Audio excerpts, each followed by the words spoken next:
Kayo ang bungag. Kayo ang julul, 'di ba? Oh, ito ba mga kababayan? Ito pa isa. Napakatindi. Mga kababayan, dahil kahapon po etong si running for Senator Willie Revillame ay nag-ano na po, nangampanya na mga kababayan at nagpa-press con itong si Willie. Sa kanyang press con mga kababayan, napiga ang loko. Nagmistulang latang maingay. Latang maingay, latang walang laman. Itong si Willie Revillame. Bakit? Panoorin nyo mga kababayan. Ito po, yung pinagmamalaki nila, natatakbo daw magiging Robin 2.0. Whatever, kahit na po ano ang tawagin nyo dito.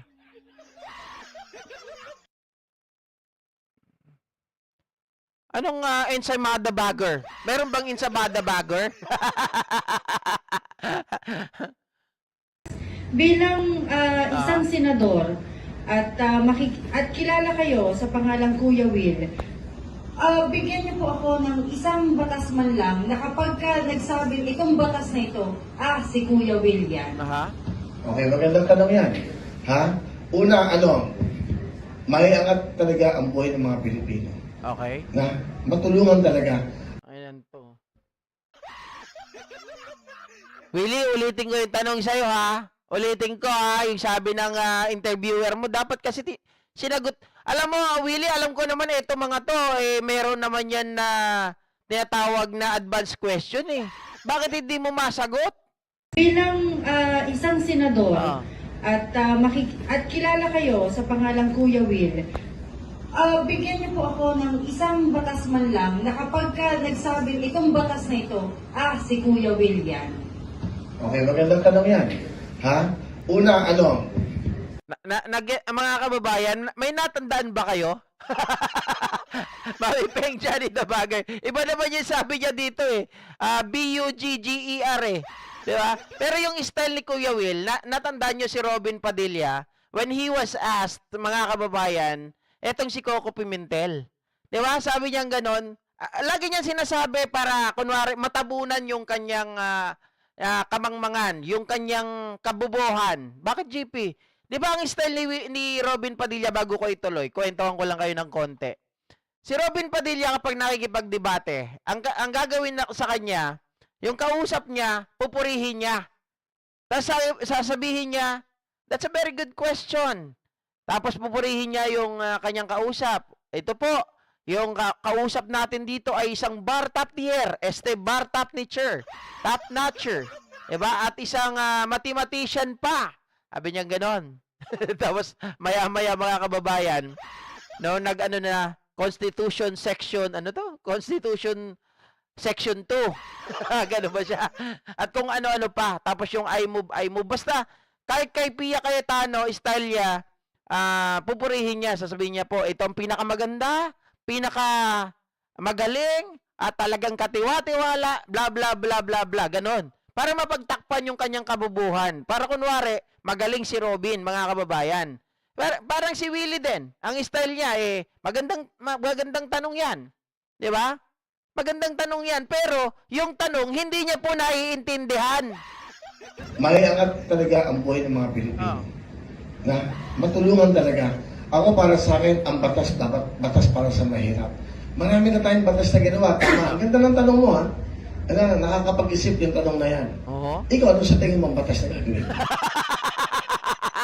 Kasi wala siyang masabi.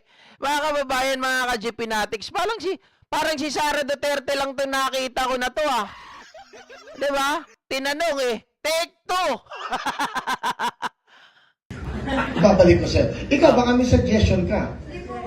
Hindi. Kita mo, ikaw baka may suggestion ka. Tama na may sagot to reporter Di ba? Bakit hindi po ako senador? Bakit po ako ang sasagot? Di ba? Ikaw yung tumatakbo. Ikaw yung maglilingkod sa amin. Definitely, mga kababayan, dapat maging certain ka sa answer mo. Di ba? You should supposed to answer that question because you are the one who running for senator. Ikaw ba? Kasi isa kang mamamayang Pilipino. Ano ba sa tingin mo ang dapat na batas na gawin ko para sa mga kababayan natin? sa akin ang tanong. Hindi kasi nga, Sabi po, gusto kong makinig sa inyo. Aha. Okay, yan. Gusto kong makinig sa ano para tama ito tama itong tinatanong niya sa akin para pagpunta ko ng Senado, isa to sa mga tanong nung ako'y di ba? Tangin na ka, Rabili. Ang jologs mo. Ayop. Kahit mga kababayan mag-apply ito sa call center, hindi ito ba makakapasa eh. Di ba? Kailangan, Willie Rebillame, kapag ikaw ay magpapa-press con, dapat ready ka sa mga question, yung out of the box question. Kasi dyan makikita kung gaano ka katalino, kung gaano ka kabilis mag-isip. Kasi tatanungin ng tao dyan ka i-rate eh. O sige, Bernard Sator. Ang ganda ng pangalan mo, Bernard Sator. Alam mo bang ibig sabihin ng Sator? Si Saturnino. Ibig sabihin niyan demonyo. 'Di ba? Tapos Sara Duterte ka. O sige, maka Duterte ka, tama, Sator ka eh, demonyo. 'Di ba? Balikan natin si Willie Rebillame, mga kababayan. Paano natin i-rate ang isang senador, ang isang tumatakbo o isang politiko? 'Di ba dapat itong taong ito ay marunong mag-isip? Hindi lang puro puso. Hindi lang mga kababayan, battle ito ng patalinuhan. O hindi po ako matalino. Mga kababayan hindi po ako matalino. Pero siguro naman kahit papaano lamang ako kay Willie. Kasi as simple as that. Sabi mo para sa mahihirap. Oh, meron na tayong mga batas para sa mahihirap. Ano bang pwede mong gawin doon? 'Di ba? Pwede mo ba itong palawigin? Or pwede kung alam mong marami ng ginawang batas, pwede mo ba siyang palakihin? Palawigin na nga, palakihin pa. 'Di ba? Pwede mo pa bang expand? O, yan na naman, expand, palawigin, palakihin. Ganon, or kaya kung ikaw ay nakukulangan sa mga batas, ano ang pwede mong idagdag? Ano ang pwede mong gawin bilang batas para sa mga mahihirap? Ano, bibigyan ng jacket? Sabi ni Leila Sakrani, ikaw ang tinatanong, pinapasa mo sa nagtanong, ay sus! Kasi para may idea daw siya, mga ka-GP Natics. Si Willie dito, sunog na sunog eh. Halatang walang alam. Kapag yan, ang gagawin yan, talagang literal, na ito ang Robin 2.0. Kasi magtatanong lang yan sa abogado. Wala talaga siyang plano na pag-aralan ng mga bagay-bagay. Literal na mag-OJT lang ito doon. Pero inyo kikita ng kamal-kamal, daang-daang libo. Magkano bang sahod ng senador, mga kababayan? Tingnan ko lang kung magkano ang bayad ng senador.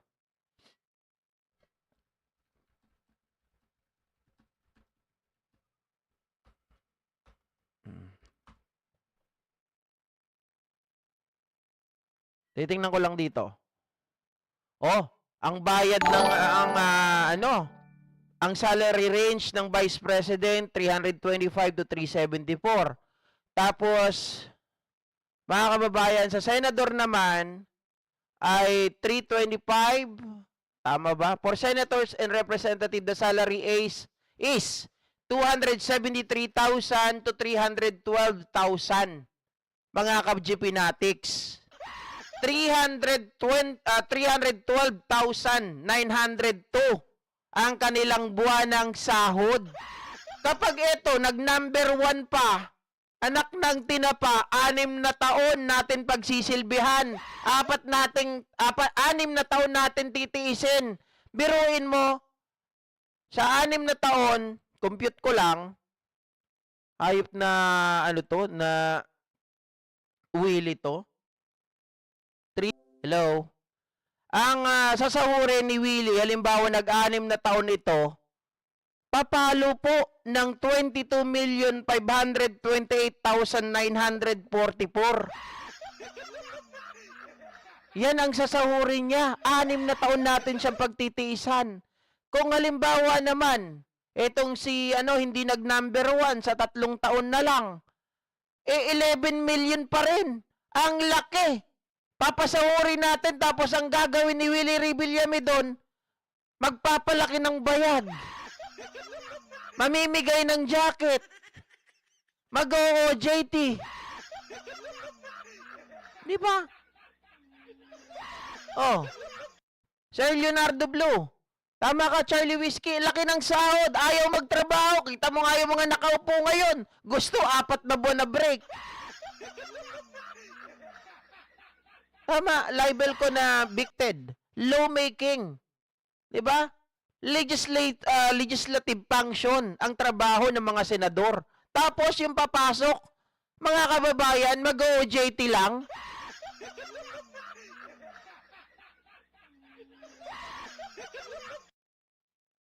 Sabi ni Judah Discovery, kailan ko kaya makikita si PBBM? Pwede na ako mamatay pag nakita ko. Taga saan ka po, Judah Discovery? Taga saan ka, sir? Para isama kita doon sa mga event. Halimbawa, 'di ba, i-request ka namin. Sabi ni Angelina Albero, uupo lang sa sahod, walang kwenta kung iboboto pa yan, sayang ang pasahod ng mamamayan. Yun nga po. Kaya natin ipinapakita ito para makaliskisan natin ang isang Willie Revillame. Sa simpleng tanong, kung ano ang kanyang plano, mga kababayan, sabi niya para sa mahihirap, ang kanyang batas, yun daw yung pwede niya maging legacy. Paano ka magkaka-legacy? Kung simpleng tanong, hindi mo masagot, tama, sabi niya, kayo, baka meron kayong idea, ano bang pwede kong gawin? Anak ng tinapa. Diba? Judah Discovery, salamat sa inyong lahat, BBM Vlogger. Matatalino at mababait pa at hindi bayaran, mabuhay po kayong lahat. Diba, Mami Peng? Mami Peng, ikaw na nga bahala dyan kay Judah Discovery. Baka naman, pwede mong kausapin yan at i-request mo na. Diba?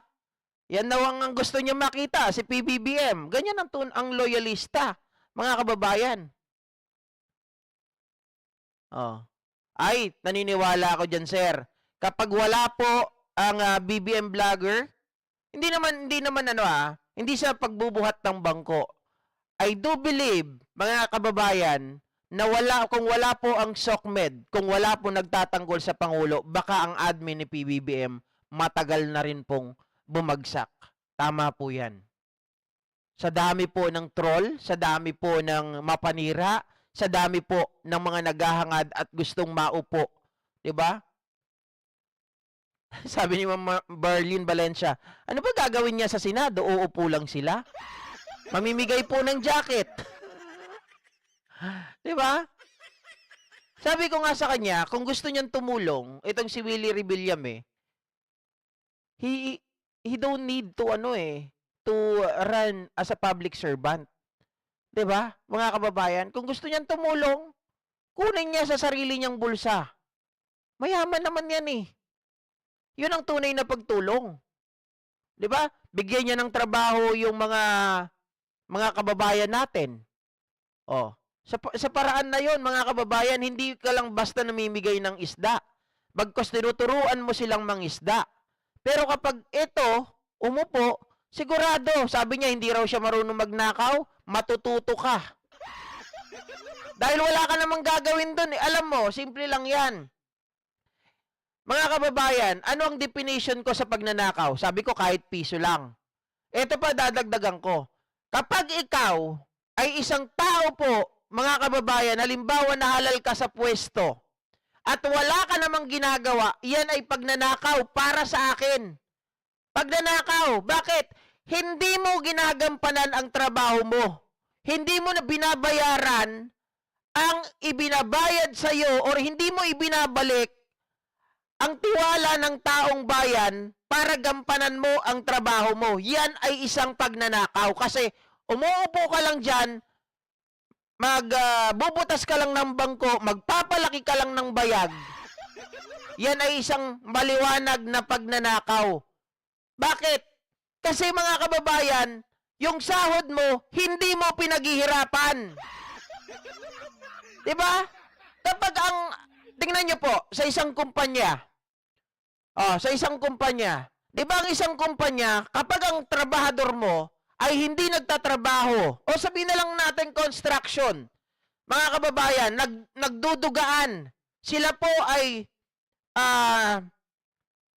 kumbaga ang ginagawa nila, dinadaya nila yung trabaho nila. At yung iba dyan, pumipetics. Hindi nagtatrabaho, pero pinapasahod mo. Di ba yun po ay isang pagnanakaw? Ninanakawan mo yung may-ari, yung pinagtatrabahuan mo, yung oras, imbes na itinatrabaho mo, pinipetics mo kasi walang nakatingin. So maliwanag, yun ay isang pagnanakaw. So kung halimbawa si Willie, sabihin natin hindi siya umumit, pero kapag hindi siya nagtrabaho, hindi niya ibinalik ang expectation natin, hindi niya nagawa yung kanyang legislative function, pag nanalo ito, yun ay maliwanag na pagnanakaw. Dapat mahiya ka, umalis ka na sa pwesto mo. Oh. Kayo ba, agree kayo mga ka-GP Natics, na kapag ang isang tao ay nasa pwesto, sumasahod, walang ginagawa, yun ay pagnanakaw? Type 1, kung pare-parehas tayo ng nasa isip, di ba? Oh, sabi ni Doc, walang alam si Willie sa law or paggawa ng batas. If gusto niya, mag-apply na lang siya sa DSWD. Or kahit ordinary person lang siya, pwede siya tumulong. Yun lang ang gusto niya, kaya wag na siya magsenador. Tama po. May pera naman siya, di ba, Doc? Oh, sabi ni Sir Rolando Tica, Sir GP, pag ganito ng ganito ang uri ng taong maglilingkod sa tao bilang senador, sana po magkaroon ng opisina sa Senate Building ng room for OJT. Yung wala pang sweldo at pag di talaga makapasa OJT, doon na lang sila mag-opisina. Hindi. Mali. Sayang pa rin yung oras, Sir Rolando Tica. Bakit mo sila papayagan na doon lang mag-OJT? Diba? Dapat, ang gawin ng COMELEC, magkaroon po mga kababayan ng assessment. Okay? Magkaroon ng assessment, ito bang taong ito ay kayang maglingkod sa bayan? Kaya bang gumawa ng batas? Ang gagawin ba ng taong ito ay uupo na lang? Magpapalaki ng bayad? Kukuha lang ng sahod? Dapat ganun. Itong tao ba na to ay mag-OJT lang? Dapat pag nakita nila yung tao walang kapasidad, mga kababayan, 'di ba? Alisan natin sila ng karapatan, i-disqualify natin sila. Hindi pwede yung mga tao na sino-sino lang ang pumapasok sa gobyerno na kahit wala namang alam. Sabi nga nila know your place.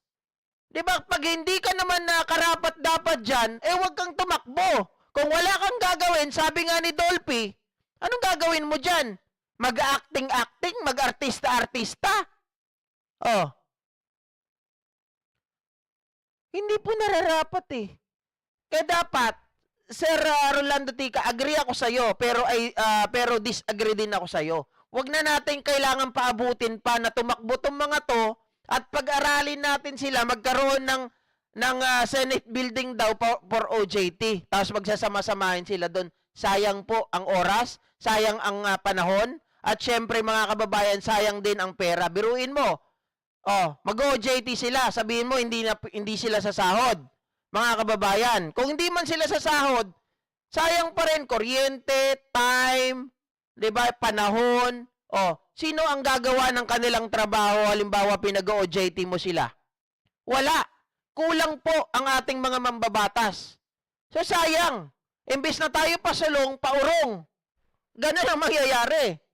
So dapat itong mga ito, sa COMELEC natin, dagdagan nila yung parameters, dagdagan po nila yung para makita nila yung qualification ng isang tao, at kapag ito ay hindi qualify, dapat sila na ang mag-decide para matanggal yung tao na to at hindi na makapag-hold ng public office. Oh, tama, Jojo Kirante, ban to be, candidacy. Hindi, iban na lang sila. For the meantime, for the time being na hindi pa sila marunong. Kasi dito pa lang, oh. Makikita nyo na. Diba? Oh, sabi ni Emily Basug, Sir GP, pag private company, kung palaging absent ka, wala kang masasahod. Tama naman yan. Diba?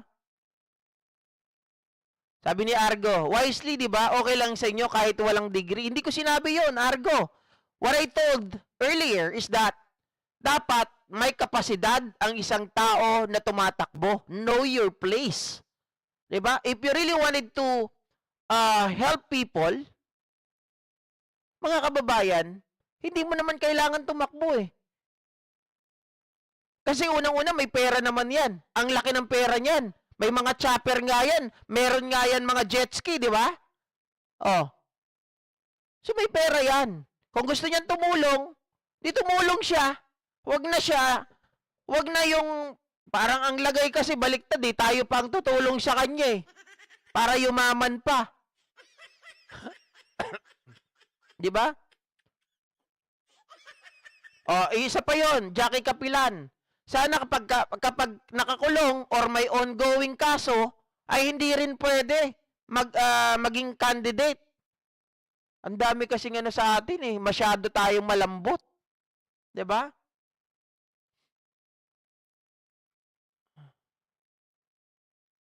Oh. Tama naman si Argo. Dapat pag walang degree, mga kababayan, wag nang makapasa. Pero, teka lang, medyo yon, baka anti-poor tayo mangyari nun. Gawin natin ganito na lang. Meron kasi mga tao na walang degree, pero marurunong talaga. Pero kapag alam mo, nakagaya ni Willie Revillame, Robin Padilla, ay wag na lang, uy! Di ba? Oh. Sabi ni Charlie Whiskey, the only qualification is natural born. Yun lang, di ba? Totoo naman, yun ang nakalagay sa natural born, tapos ikaw ay mayroong karapatan na iboto at iboto. Yun lang ang basihan, anak ng tinapa. Kawawang Pilipino, nagdudusa dahil sa kabubuhan ng mga politiko. Anyway, mga kababayan, maraming salamat po muli sa inyong lahat at magandang hapon. Kain na po tayo at magkita-kita ulit tayo sa mga susunod na live stream at mga uploads